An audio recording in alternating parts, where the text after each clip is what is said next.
පෙන්නන්නද එපාද?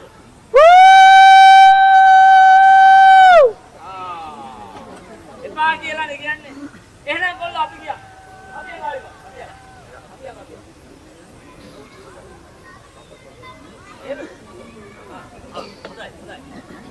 එහෙනම් අවසාන වතාවට අහන්නේ පෙන්නන්නද එපාද? අපෝ පෙන්නන්න නම් එපා.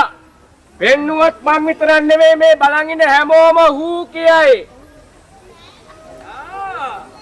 එහෙමද? අයිබෝන්. ඕම බලමු.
මේ බෝයිට සමුන් නමු කියලා කතා කරුවොත් හොඳයි.